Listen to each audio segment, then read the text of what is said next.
Hey, Bitches Bruze here. I'm going to take my 10 to jam starts video that I put out in 2010 and go through and give you my analysis of what's happening. Derby changes fast and an incredibly fast rate. We've seen a lot of jam start development over the course of 2011.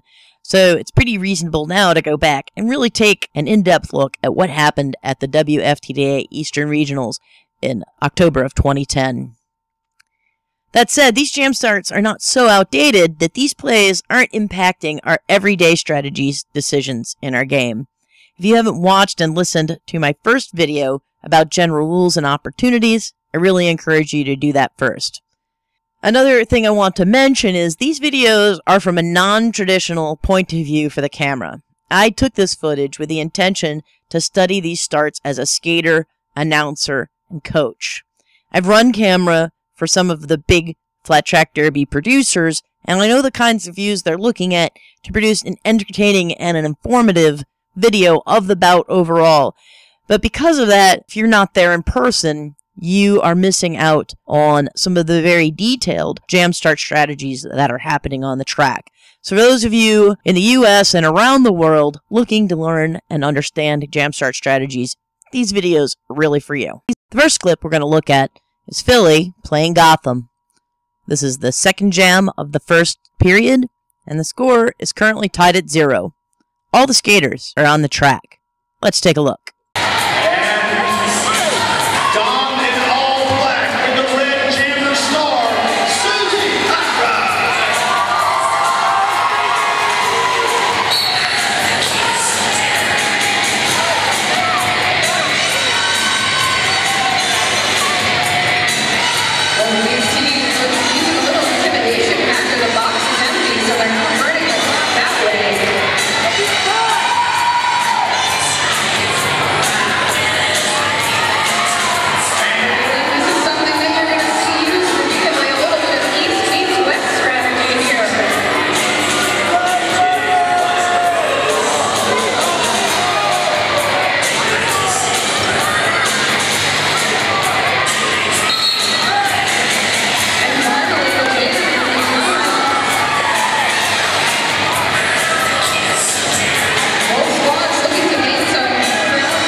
Wow, what just happened there? Let's take a look at some of the stats. The time from the jam start whistle to the jammer start whistle is 37 seconds. Philly's pivot is responsible for forcing this time burn. It took 1.5 laps, or 270 feet, and 1 minute of total jam time, 23 seconds after the jammer whistle, for there to be a lead jammer. And the lead jammer was Gotham. This left 1 minute of play for Gotham to score or call it off. And in this jam, Gotham ultimately takes the jam 2-0. Now that we know what happened, we can take a look at why it happened. Pay no attention to the people booing in the stands. Consider jam starts like the sport of boxing, where two boxers dance around each other in the ring, waiting for the best opportunity to throw a punch. That's what's happening here in these jam starts. Now, there's a lot of reasons why jam starts might go like this, and one of the most popular and commonly used is to burn the clock. And two of the main reasons why you'd burn the clock would be if you have a critical teammate in the box, which clearly neither of these teams do, since no one's in the box. And you might also burn the clock if you have the lead and there's very little time remaining in the period. Nobody has the lead here in any significant way, and we're at the beginning of the period, not the end of the period, so we can rule out burning the clock as the reason why this strategy is being employed. What's happening here is this play is about pack positioning. Before the jam start whistle, Gotham has control of the front and back of the pack, and Philly's pivot played chicken so that Philly did not completely lose control of the pack. Let's take a closer look. Starting back at the jammer line, notice the Philly jammer is in the center, and 8.5 feet in front of her is a pair of Gotham blockers. The Gotham jammer is in the outside quarter of the jammer line with a clear line of sight all the way up to the pivot line, which she will successfully take. 9 feet in front of those Gotham blockers is a pair of Philly blockers, making a total of 4 blockers, half the possible pack, more than 10 feet behind the pivot line. Moving forward, we can see a pair of blockers from each team on the pivot line. Philly's pivot presumably has her skate on the line and has taken the inside. She's pulling her hips back to keep one Gotham blocker and her own partner behind her, but she's trapped into that inside position unless she skates out of position to get a new one. Gotham's pivot also has a skate on the line with a clear power stance to land her square in front of the Philly pivot with enough of Philly's pivot's shoulder visible to knock the Philly pivot to the inside without a black block if she doesn't yield. Philly's other blocker on the line isn't going to do much to stop the Gotham blocker from coming right up her pivot's outside and holding a solid front Gotham wall. The whistle blows and those 2 front Gotham blockers jump the pivot line exactly how you'd expect them to, and the 2 Philly blockers jump back, because there's no way they're going to play that game with Gotham. They can't win it. They've already lost the front, and, in a wise move, they know not to lose the back too. Now we begin this game of chicken. Since the pack didn't move, Gotham's wall up front has nothing to do. They can skate away, but when Philly allows there to be a pack, they might not be a part of it. So they really need to stay within 10 feet to keep their rear blockers in play when the jammer whistle blows. 10 seconds into the jam, the front Philly blocker wanders over the pivot line while Gotham's blocker drifts back. With only 3 blockers over the line, the bulk of the pack is still behind it, so we still wait. The Philly blocker makes a move to see if she can pull a direction of gameplay penalty on the Gotham pivot who's not moving forward, but makes a pretty lame attempt at it. 30 seconds into the jam, one of those rear Gotham blockers makes a move to push a Philly skater out of bounds. This is an effective strategy if followed through. By reducing the number of in-play skaters before the pivot line, a blocker strategically waiting there could make it so the pack has crossed the line. But Philly's pivot is within 10 feet of that group, making the forward group have 4 skaters and the rearward group have 3 skaters, and until Philly's pivot crosses the line, as long as those 3 past the line are in play, we don't have a jammer start whistle. Even though those 3 past the line skated off, there's still 4 blockers, all within 10 feet of each other behind the line, so we're getting nowhere fast with that as well. Finally, at 37 seconds, one of the rear Philly blockers skates backward and clockwise enough to split the pack, causing the jammer whistle to blow. This is a wise move on the part of Philly, as now 2 things happen. The 4 rear blockers must skate forward in an attempt to reform the pack. Until the rear blockers are part of the pack, that rear pair of Gotham blockers cannot engage the Philly jammer. It really doesn't take long for the pack to reform. The moment Philly's rear blockers are in play, they'll make those rear Gotham blockers in play as well. It's the Gotham's jammer's position that has her at the pivot line by 40 seconds and engaging one of the rear Philly blockers in an attempt to take the inside. Philly's blockers tighten it up at the front of the pack, but Gotham's pair of rear blockers keep Philly's jammer tied up. First with one blocker, then the other joins in, and Philly's sole offensive blocker is stuck in the back with her jammer, unable to be much help. Gotham's jammer falls in the rear straightaway, and Philly's jammer breaks free of the rear pair, only to find that front wall of 2.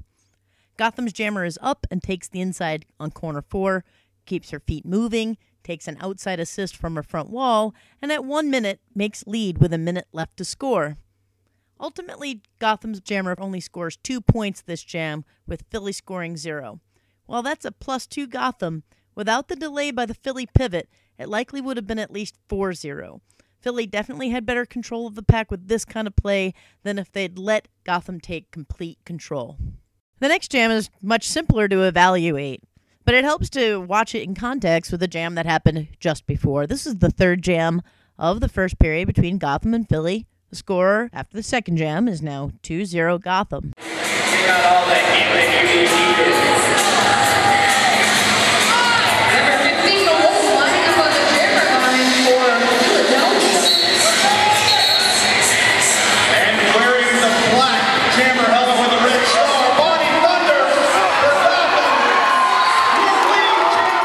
Let's take a look at this in slow motion. To begin with, Philly's blockers line up as close to the jammer line as they possibly can.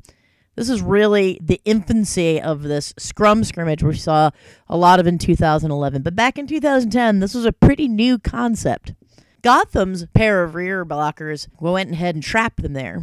So when the jam start whistle blew, there was no pack because the front group of skaters has 2 from each team. The back group of skaters has 2 from each team. So no pack. Immediately we start the jammers.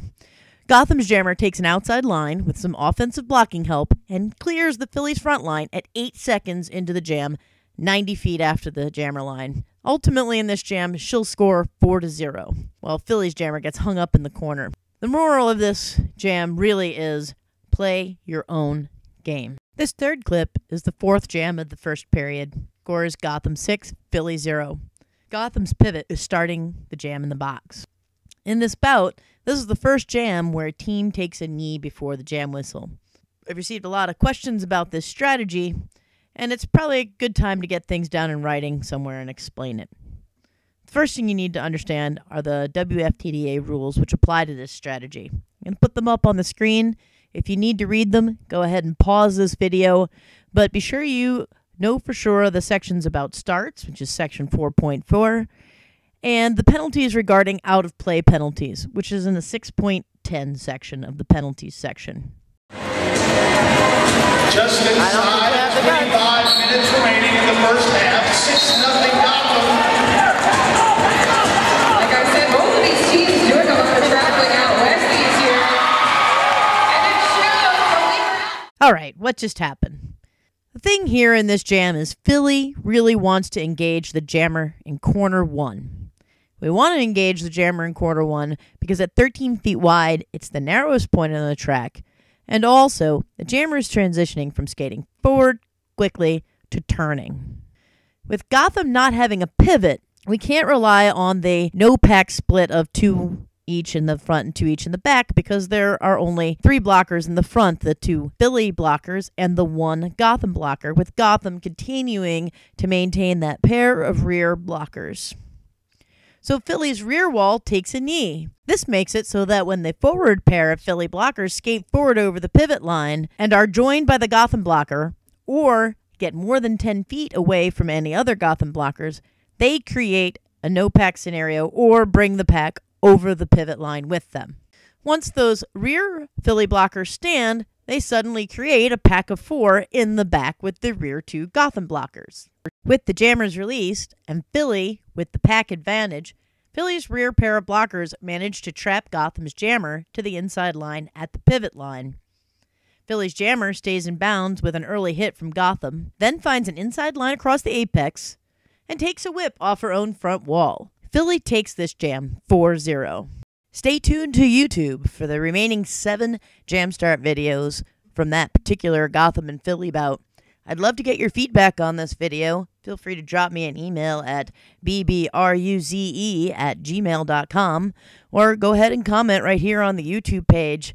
I'm available for coaching for your league if you'd like to work on developing strategies like these for your team, male or female. Drop me a line. Look forward to hearing from y'all.